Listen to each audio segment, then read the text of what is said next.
I've been doing YouTube now for 3 months.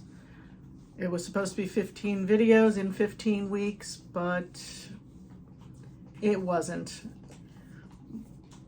But I have 5 things I've learned, and it's not technical. It's more, well, about life, because, well, that's what I do. And there's a bonus one at the end, so stick around till then and let me know what you think and whether you think I'm an idiot or in full of nonsense, or if you think what I have to say is valid. My name's Judy. I am not a trained expert on these things, but I'm experienced, I'm opinionated, and I love to share my opinion. First thing I've learned from YouTube, I also learned it from doing photography, is the importance of failure and adaptability. Admittedly, these could be 2 separate things.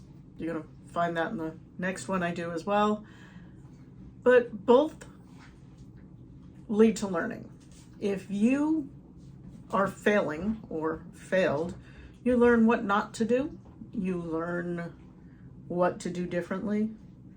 And that is the adaptability part of it. If you can't learn from your failure, because face it, everybody fails once in a while, then you can't really progress. Number 2 is vulnerability and authenticity and how important it is. When you aren't being the true you, the real you, people can tell. They will recognize that, well, you're faking it. Problem with authenticity is it opens you up to criticism. And that is where vulnerability comes in. You know, people will point out you stumbled over a word. You have to be confident enough in yourself to be authentic and to be vulnerable. I've learned how important time management is. I prioritize. It's what I do. I figure out the value of everything I need to get done. Matter of fact, I made a whole video about it. I have to find out how much time I can adapt to each thing I have found important, whether that be my dogs, who, by the way, get top priority in my house, myself, my paying job. It's all a balancing act. And knowing how to manage your time is how you balance it. I know, repetitive. Number 4, the importance of creativity. I've made a video on this too. Creativity is not what everybody thinks it is. Well, it is, but it's more than that. The thing is, when you are constrained, you have a certain amount of time, a certain amount of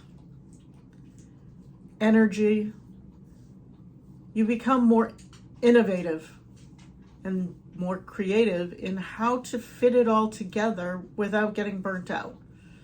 And face it, no one wants to get burnt out.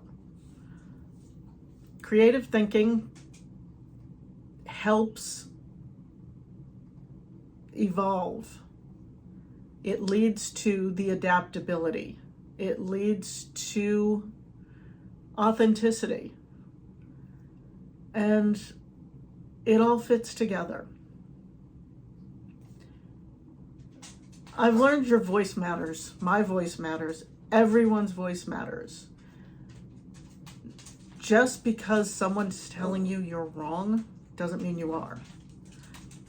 Something I always love to tell people is just because they don't want to hear what you're saying doesn't mean you're doing something wrong or you're saying something wrong or you're wrong. It means they are not your audience. And somewhere out there is someone who wants to hear what you have to say. And that's where the bonus one comes in. Persistence, perseverance. I have definitely not really found my footing on YouTube yet. I get no interaction on my videos. Just thought I'd mention that. If anyone would like to break that cycle, I'd really appreciate it. But eventually, if I keep it up and I keep enjoying it, I'll get there. I'll get to a point where I get in front of the right people and get the feedback, get the interaction, and improve with what I have to say because I'm getting other people's opinions and other people's voices. And yeah, people will criticize me, people give setbacks, but criticism, when voiced well, helps you learn, helps you grow, and helps you become better at everything and anything. Just don't let the criticism break one basic rule, and that's you're good enough, you are enough, and your voice matters. We've just gone back in a loop again. I know, everything's connected. Isn't that nice to know? I hope you'll come back again. I hope you'll tell me what you think. And until then, bye.